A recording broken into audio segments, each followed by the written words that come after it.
이사야 42장 18절부터 25절까지 함께 읽겠습니다. 너희 못 듣는 자들아 들으라. 너희 맹인들아 밝히 보라. 맹인이 누구냐? 내 종이 아니냐? 누가 내가 보내는 내 사자같이 못 듣는 자겠느냐? 누가 내게 충성된 자같이 맹인이겠느냐? 누가 여호와의 종같이 맹인이겠느냐? 네가 많은 것을 볼지라도 유의하지 아니하며 귀가 열려 있을지라도 듣지 아니하는도다. 여호와께서 그의 의로 말미암아 기쁨으로 교훈을 크게 하며 존귀하게 하려 하셨으나 이 백성이 도둑맞으며 탈취를 당하며 다 굴속에 잡히며 옥에 갇히도다. 노략을 당하되 구할 자가 없고 탈취를 당하되 되돌려 주라 말할 자가 없도다. 너희 중에 이 일에 귀를 기울이겠느냐? 누가 뒤에 올 일을 삼가 듣겠느냐? 야곱이 탈취를 당하게 하신 자가 누구냐? 이스라엘을 약탈자들에게 넘기신 자가 누구냐? 여호와가 아니시냐? 우리가 그에게 범죄하였도다. 그들이 그의 길로 다니기를 원하지 아니하며 그의 교훈을 순종하지 아니하였도다. 그러므로 여호와께서 맹렬한 진노와 전쟁의 위력을 이스라엘에게 쏟아 부으시며 그 사방에서 불타오르나 깨닫지 못하며 몸이 타나 마음에 두지 아니하는도다. 아멘.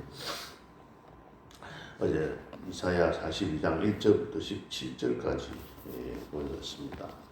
보면서 처음에 나왔던 말씀 42장 1절에 내가 붙드는 나의 종 내 마음에 기뻐하는 자 곧 내가 택한 사람을 보라.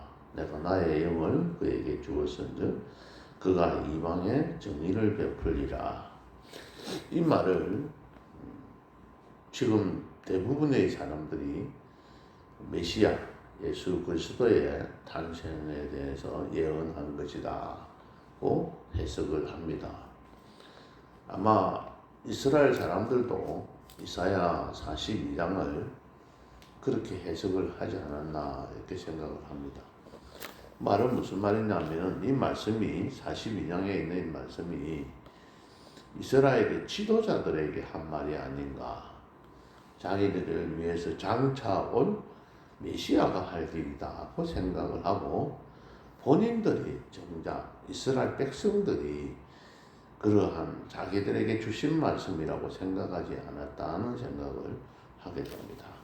오늘 본문하고 연결을 지어서 42장을 전체를 이렇게 살펴보면은 그렇지 않음을 18절부터 25절을 오늘 읽었던 본문 말씀을 보면은 이해가 됩니다. 즉 내가 붙드는 나의 종 내 마음에 기뻐하는 자라는 사람은 바로 이스라엘 백성들 택한 백성들을 말합니다. 좀 넓게 해석을 하면 우리들을 말합니다. 우리들에게 하나님께서 요구하시는 것들입니다. 그러니까 이스라엘 백성 우리들도 이 성경을 42장을 읽으면서 이스라엘 백성들에게 한 이야기다. 그러니까 우리하고는 관계없는 이야기다. 이스라엘 백성들이 이렇게 하다 보니까 바벨론 포로로 잡혀갔지 않느냐. 그러니까는 이스라엘 백성들이 잘못해서 그렇다. 그렇게만 생각하고 넘어가 버립니다. 그게 아니고 우리 자신들에게 비추어 봐야 합니다. 내가 붙드는 나의 종, 우리들을 말합니다. 내 마음에 기뻐하는 자, 곧 내가 택한 사람들 보라.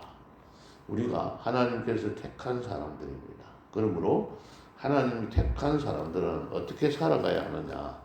어제 말씀드렸듯이 3절에 있는 말씀입니다. 3절 상한 갈대를 꺾지 아니하며 꺼져가는 등불을 끄지 아니하고 진실물로 정의를 시행할 것이며 그렇게 말하고 있습니다. 하나님의 택한 백성들은 이렇게 살아가야 된다. 상한 갈대는 이미 부러져서 금이 간 갈대를 말합니다. 갈대가 부러지면 아무데도 쓸 데가 없습니다. 이게 반쯤 부러져 가지고 이게 부러지지 않고 그대로 있어야 그것을 잘라서 다른 데도 사용하는데 부러져 버리면은 사용할 수가 없는 겁니다. 육신적으로 정신적으로 돌이킬 수 없을 만큼 큰 타격을 입은 상태에 빠진 사람들을 말합니다. 그것을 꺾어버렸다는 거죠. 꺾는다는 겁니다. 그러니까 꺾는다는 것은 완전히 꺾어서 박살을 내버리는 겁니다. 없애버리는 겁니다. 불이 태우기 위해서 잘라버리는 거예요. 상한 갈 때는 아무런 이용 가치가 없기 때문에 박살내버려도 아무런 아까운 게 전혀 아까운 게 없다. 그것대로 꺾어서 그냥 불에 태워버리면 됩니다. 그럴 정도로 이 세상에서 버림받아서 아무 쓰잘데없는 사람, 뭐 이래저래도 어디 가도 아무것도 도움도 되지 않는 사람, 뭐 우리 여기 시골 이쪽에다가 이야기를 하면 불도 하나 깔 수 없는 그런 사람, 그런 아무런 내한테 도움을 줄 수 없는 그런 사람이라고 할지라도 상한 갈대라 할지라도 꺾지 아니하는 사람이 되어야 된다는 거예요. 예수 믿는 사람은 나에게 아무 유익을 주지 않는 사람, 있으나마나 아무 필요 없는 사람, 그런 사람이라고 우리 교회에 필요 없다, 우리 교회는 그런 사람은 안 된다, 이런 게 아니고 그런 사람까지도 꺾지 않아야 된다는 거예요. 그 다음에는 꺼져가는 등불이라는 것은 바로 꺼지기 직전의 등불을 말합니다. 공동번역에서는 이런 말을 합니다. 심지가 깜빡거린다고 하여 등불을 꺼버리지 않는다. 심지가 불에 타고 있는 그 심지가 깜빡깜빡거리고 있어서, 다시 말하면 기름이 없어서 깜빡이면서 이제 막 꺼져버리는 순간, 혹은 꺼지고 난 다음에 연기가 서로 올라오는 그 상태의 등불을 말을 합니다. 이런 경우에는 연기가 날 뿐이지 등불로서는 아무런 가치가 없습니다. 세상의 모든 사람은 필요 없다고 꺼서내버릴지라도 하나님을 믿는 백성들은 이러한 상태에 있는 등불도 소중히 여길 줄 알아야 된다는 말씀입니다. 예수를 믿는 사람들은 이처럼 그 보잘것없는 하찮은 그 사람들, 아까 성경에 25장, 마태복음 25장에서는 그렇게 이야기를 하고 있습니다. 그런 자들에게 지극히 작은 자에게 한 것이 나에게 한 것이다. 그런 마음으로 살아가야 합니다. 그렇게 살아가라고 이야기를 하고 있습니다. 그렇게 할 것이다. 이스라엘 백성들은, 내가 택한 백성들은 그렇게 할 것이다. 그러면 그 사람들은 어떤 일을 하느냐 하면 6절에 있는 말씀처럼 백성의 언약과 이방의 빛이 되게 하셨다. 이방의 빛.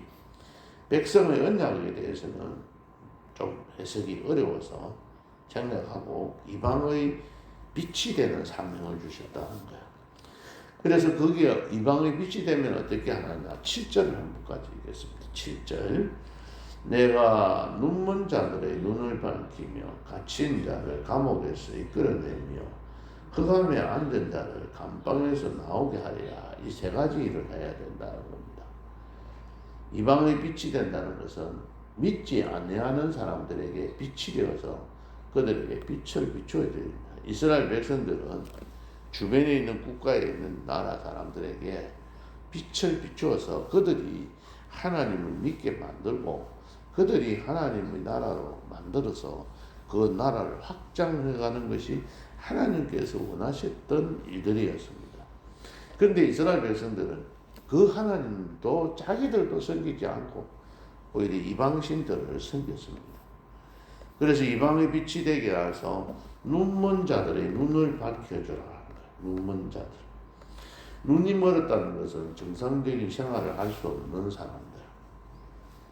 무기력하고 도덕적으로 무감각하여 아무것도 볼 수 없는 사람들. 그래서 절망과 고통의 삶을 살아가고 있는 사람들.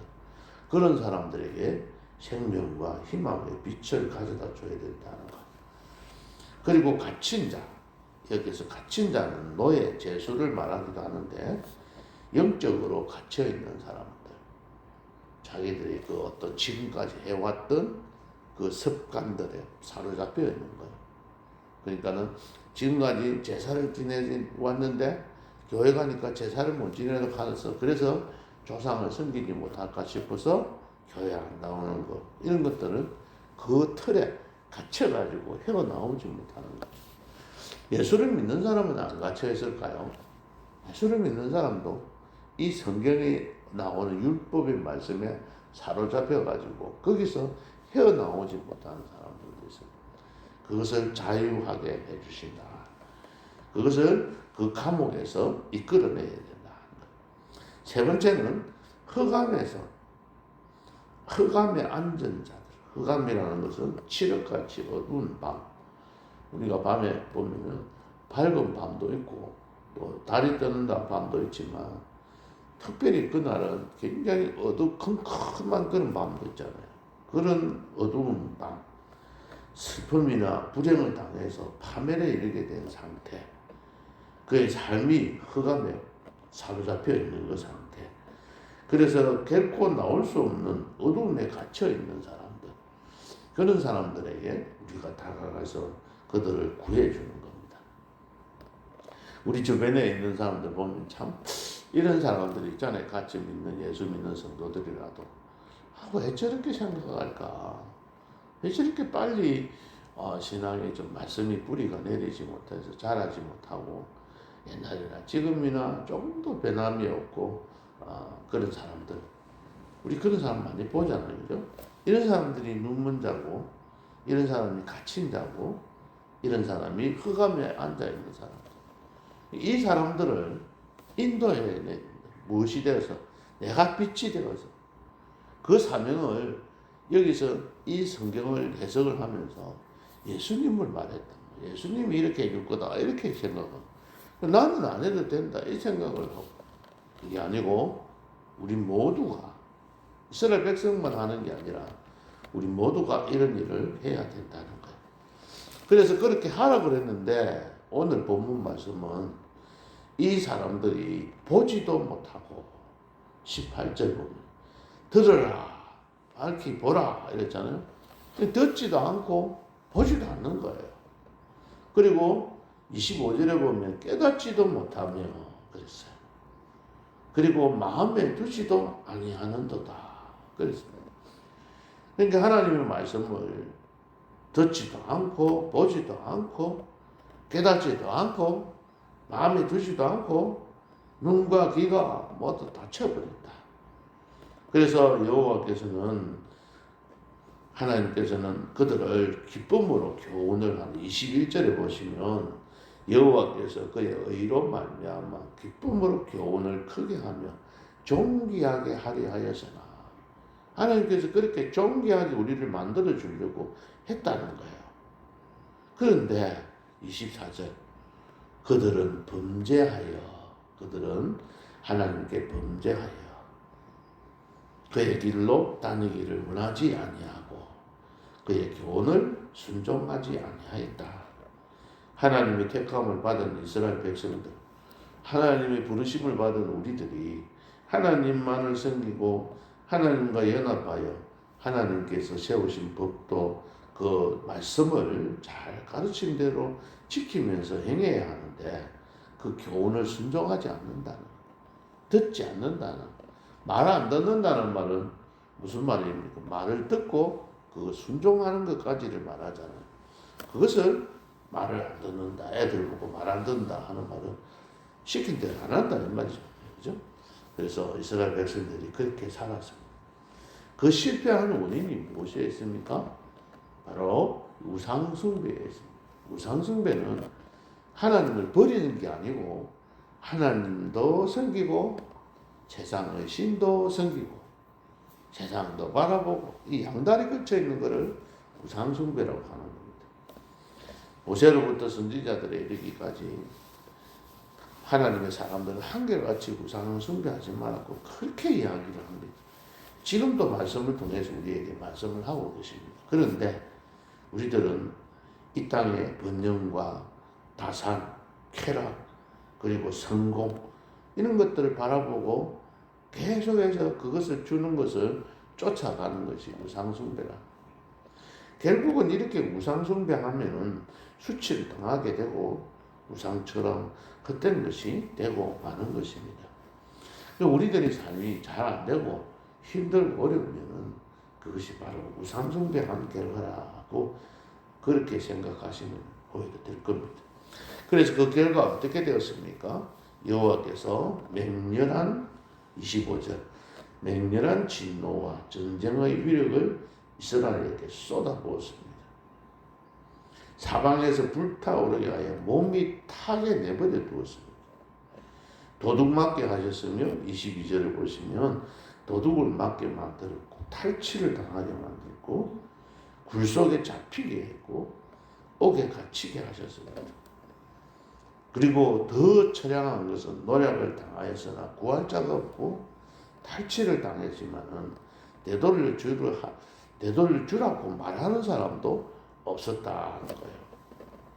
이스라엘 백성들은 어려울 때마다 하나님께서 도와주셨습니다. 하나님은 그들이 사사시대를 보면은 미디안 족속들이나 블레셋 족속들, 암몬 자손들이 막 쳐들어올 때마다 40년 주기로 범죄에서 쳐들어오면 하나님 앞에 잘못했다고 기도하면 하나님께서 다시 그들을 다른 어떤 사사를 붙여가지고 구해주었습니다. 그리고 왕정 시대에도 왕이 나라를 다스리는 시대에도 많은 외적들이 쳐들어왔습니다. 여호람 왕 때, 아사 왕 때, 여호사밧 왕 때, 히스기야 왕 때 많이 쳐들어올 때 하나님께서는 너희들은 가만히 있으라. 내가 어떻게 하는지 봐라. 너희들은 이것을 통해서 여호와 내가 너희의 하나님인 줄 너희가 알리라 하면서 도와주시고 구해주셨습니다. 그런데 바벨론 포로로 잡혀갈 때 하나님께서 도와주지 않았습니다. 이스라엘 망하도록 내버려 두셨고 예루살렘이 망하고 이스라엘 백성들을 잡혀가도록 만들어서 70년 동안 포로 생활을 하게 만들었어요. 하나님께서 그때는 내버려 두셨다는 거예요. 어떻게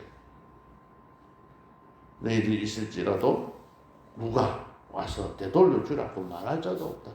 이제 도와주지도 않는다. 그런 말씀을 맺겠습니다. 우리가 하나님 앞에서 소경이 되었기 때문에 이런 결과를 초래하게 된 거죠. 이스라엘 백성들은 포로가 되고 말았습니다. 하나님께서 구해주지 않았습니다. 비참한 종말을 가져왔습니다. 우리들도 마찬가지입니다. 하나님께서 지금도 18절에 있는 말씀처럼 우리들 보고도 너희 못 듣는 자들아, 너희 맹인들아 그렇게 말씀하시면서 들으라고 하십니다. 밝히 보라고 명령하십니다. 아무리 듣기 싫어도 들어야 합니다. 보기 싫어도 봐야 합니다. 거부하면 하나님께서 이처럼 우리를 버리실 수 있습니다.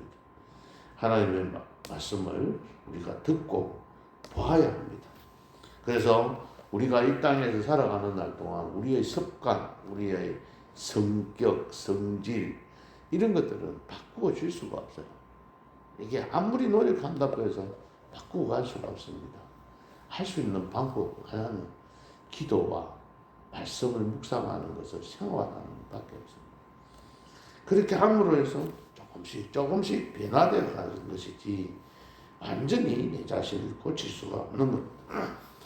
시편 1편에서 1편 1절에서 3절에 있는 말씀을 암송하시면서 말씀을 마칠까 합니다. 우리가 하나님 앞에서 교회 나와서 새벽 기도를 나오지 말아라, 나와라, 새벽 기도를 해라 이런 말씀은 성경에 없습니다. 새벽 기도 안 하면 죄가 있다 그런 말씀은 없습니다. 그런데 성경에 보면 말씀을 주야로 묵상해라. 그리고 쉬지 말고 기도해라. 그런 말씀은 있거든요. 그래서 우리가 새벽에 기도하러 나오는 겁니다.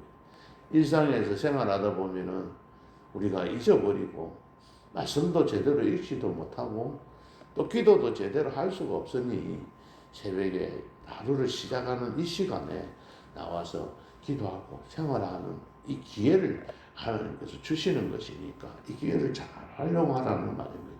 세상에 아무리 분주하다 할지라도 이런 일은 만약에 새벽에 못 나오시면은 집에서 말씀을 읽는 것과 또 기도하는 것을 절대로 끊이지 않고 습관화해서 살아가는 자들에게 하나님께서는 이런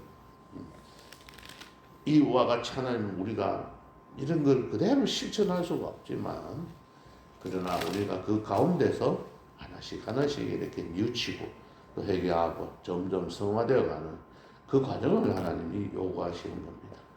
그래서 우리는 하나님 음성 잘 듣고 깨달아서 하나님 말씀을 순종을 잘해서 모든 일에 다 행통한 삶을 살아가야 합니다.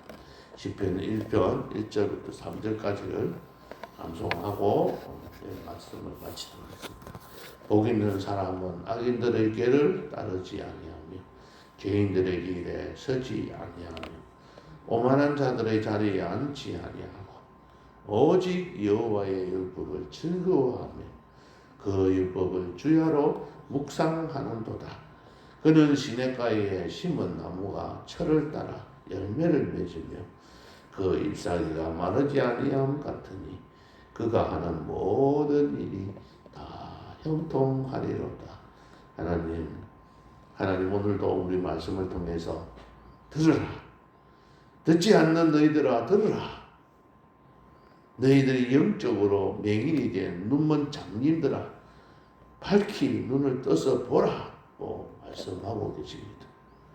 하나님 말씀 잘 듣게 하시고 말씀을 잘 순종하게 하시고 말씀을 늘 주야로 묵상할 수 있도록 주님 축복하여 주옵소서. 기도하는 가운데 하나님 음성 듣게 하시고 그 말씀에 순종하여 우리의 모든 하는 일들이 하나님 안에서 형통해지는 축복을 받아 누리게 하옵소서. 예수님 이름으로 기도하옵나이다. 아멘.